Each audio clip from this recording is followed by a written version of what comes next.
relationship between the foster parent and the caregiver social worker is really, really important in order that the needs of the child will be met and in order that the foster carer feels as though they're being supported.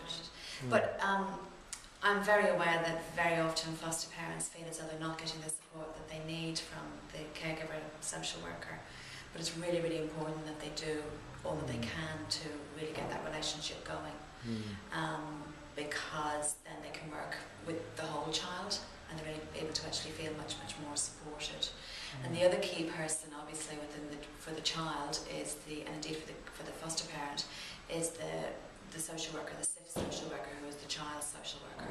So really, again, it's best outcomes happen when those three people are all working together in the best interests of the child. I can just add that I believe that it's really, really important that foster parents are very involved in all the decisions that are made about children who are in their care.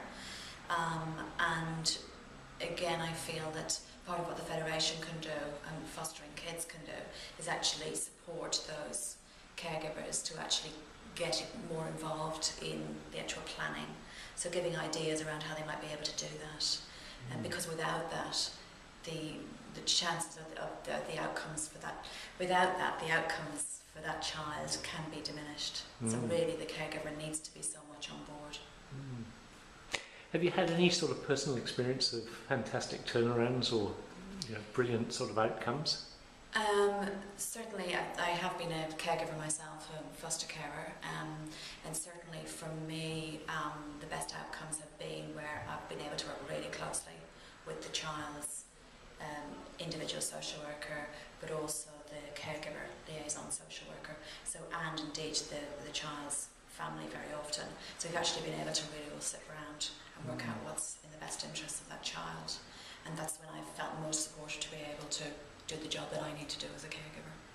How did you get introduced to caring in the first place? Well, as a social worker, so I've been a social worker for over 20 years, so as a social worker I guess it's just part of what I kind of fell into.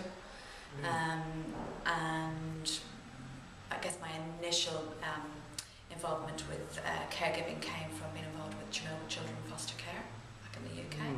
So we used to foster children who came over from Chernobyl. And then from there, since being in New Zealand, I've been a caregiver as well, and I've fostered children. So it's been just something I guess we've always sort of fallen into. So and love it. And what led you to the governance side of things? Because coming on to be on the board.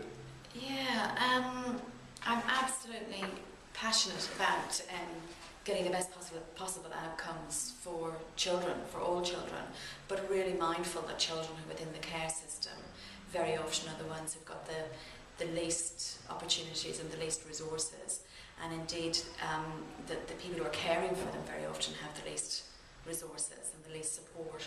So I really think, so that's where I came to really wanting to make a difference, not just locally, but obviously getting involved with the Federation enabled me to give some of my expertise to make a difference on a national level. So so I'm really, really passionate about